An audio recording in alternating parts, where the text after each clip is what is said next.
మధ్యతరగతి కుటుంబాలకి ఇల్లు కొనుక్కోవాలని కోరిక ఉంటుంది. ఆ కోరికని ఆసరాగా చేసుకుని హన్మకొండ గోపాల్పురంకి చెందిన ఇస్లావత్ స్వామి, అతని భార్య ఇస్లావత్ సునీత అదే తండాకు చెందిన వారి బంధువులకు హనుమకొండలో ఇల్లులు ఇప్పిస్తామని చెప్పి సుమారు 118 మంది దగ్గర 24 కోట్ల రూపాయలను కాజేశారు. తాము మోసపోయామని గ్రహించిన బాధితులు పోలీసులను ఆశ్రయించారు. బాధితులు తెలిపిన వివరాల ప్రకారం ఇస్లావత్ స్వామి ప్రభుత్వ పాఠశాలలో టీచర్గా పనిచేస్తుండగా అతని భార్య ఇస్లావత్ సునీత బట్టల దుకాణం ఏర్పాటు చేసుకుని అక్కడికి వచ్చే మధ్యతరగతి మహిళలే టార్గెట్ గా పెట్టుకుని వారికి మాయమాటలు చెప్పి వారి దగ్గర 118 మంది బాధితుల నుండి సుమారు 24 కోట్ల రూపాయల డబ్బులను కాజేశారు. కాజేసిన డబ్బుతో హైదరాబాద్, హన్మకొండ ప్రాంతాల్లో విలాసవంతమైన భవనాలు తీసుకుని ఎంజాయ్ చేస్తున్నారు.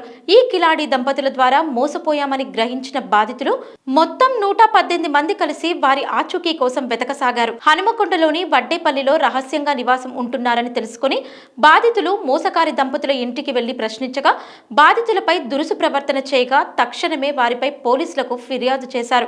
అనంతరం బాధితులు మాట్లాడుతూ తక్కువ ధరకే ఇండ్లు ఇప్పిస్తామని అంటూ మాయమాటలు చెప్పి కోట్లలో డబ్బులు వసూలు చేశారు. తమకు న్యాయం చేయాలని బాధితులు కోరుతున్నారు. గోపాల్పురం కల్లుమండవ దగ్గర నివాసం ఉండే ఇస్లావత్ స్వామి నాయక్ అండ్ ఇస్లావత్ సునీత, వీళ్ళిద్దరు భార్యాభర్తలు. ప్లస్ వాళ్ళ బిడ్డ చందన, వాళ్ళకు డ్రైవర్ ఉన్నాడు శివ అని. ఇతను శివనగర్ నుంచి వస్తాడు. వీళ్ళందరూ ముఠాగా ఏర్పడి చాలామంది 150 మంది దాకా అవసరానికి డబ్బులు ఏ రకంగా అంటే ఆ రకంగా అందరి దగ్గర తీసుకొని అప్పుల పరంగా తీసుకొని ప్లాట్లు ఇప్పిస్తామని తీసుకొని చిట్టీలు నడుపుతున్నారు. చిట్టీలని తీసుకొని ఏదేదో అధిక వడ్డీ అని కొందరికి అట్లా ఆశ చూపి చాలామంది దగ్గర డబ్బులు తీసుకున్నారు. నేను ఒక బాధితుండే దీంట్లో. నా ఇంటికి వచ్చి 5 లక్షలు తీసుకున్నాడు స్వామి. ఒక ఇల్లు కడుతున్నా, ఇల్లు కొంచెం పని రిపేర్ ఉంది, నీ డబ్బులు ఒక నెల రోజులు టైం ఇస్తే నెల రోజులు ఇచ్చేస్తా అని చెప్పి ఇప్పటికి 6 సంవత్సరాలు అయింది. ఇప్పుడేమో డబ్బులు ఇవ్వండి అంటే 2 సంవత్సరాలు 3 సంవత్సరాల నుంచి తప్పించుకొని తిరుగుతున్నారు. చాలామంది బాధితులు అన్ని పోలీస్ స్టేషన్లో తిరుగుతున్నాం, చాలా రోజుల నుంచి ఇబ్బంది పడుతున్నాము.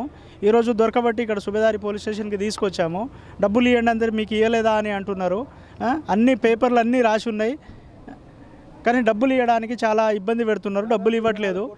దాదాపు 150 మంది ఉన్నారు. 150 మందికి కనీసం యావరేజ్గా 25 కోట్ల దాకా వెనకేసుకున్నారు. పెద్ద పెద్ద బిల్డింగ్లు, ఒక్కొక్క బిల్డింగు 2 కోట్లు 2 కోట్లన్నర, ఒక బిల్డింగ్ పెద్దది 5 కోట్ల బిల్డింగు, 8 కోట్ల బిల్డింగ్ అన్నీ అమ్ముకున్నారు. ఒకరికి తెలియకుండా ఒకరు, భార్యకు తెలియకుండా భర్త దగ్గర, భర్తకు తెలియకుండా భార్య దగ్గర, వీళ్ళకి తెలియకుండా పిల్లల దగ్గర ఎట్లా అవసరం పడితే అలా తీసేసుకున్నారు. దారిన పోయే వాళ్ళని కూడా పరిచయం చేసుకొని వాళ్ళకోటి ఆశ పెట్టేసి వాళ్ళ దగ్గర కూడా డబ్బులు ఇంట్లో పనిచేసే ఆయాల దగ్గర గురించి పని మనిషి కూడా దగ్గర కూడా తీసుకొని వాళ్ళకి ఇవ్వలేదు. ప్లస్ వాళ్ళ ఏరియాలో ఉండే ఒక మిర్చి బండి నడుపుతాడు పాపం, వానికి కూడా 2-3 లక్షలు వానికి కూడా ముంచేసారు. ఏమనంటే ఏం చేసుకుంటారు చేసుకోండి అని బ్లాక్మెయిల్ చేయడము, ఈ కేసు పెడతాము ఆ కేసు పెడతామని, లేకపోతే 100కు ఫోన్లు చేయడం, 100కు ఫోన్లు చేసి ఏదో భయపెట్టియడం, చాలా ఇబ్బందులు పెడుతున్నారు. ఒక గవర్నమెంట్ ఎంప్లాయీ ఉండి కూడా ఈ రకంగా చీటింగ్ చేయడం, ఇది మాత్రం చాలా దారుణము.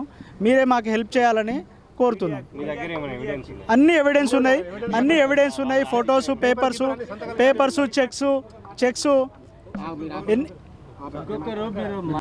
నానా రకాల మోసం చేసి ఇట్లా చేసిన వారిని మోసకారులను నుండి వారి యొక్క ప్రాపర్టీస్ ఎక్కడున్నాయో ఎంక్వైరీ చేయించి మాకు న్యాయం చేయాలి. వాటి మీద వారు కూడా ఇంతకుముందు జైలు వెళ్ళిన వాళ్ళే.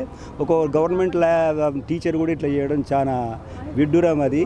కాబట్టి వారిపై అధికారులు పీడీ యాక్ట్ పెట్టి మాకు తగిన న్యాయం చేయగలరని ఇది.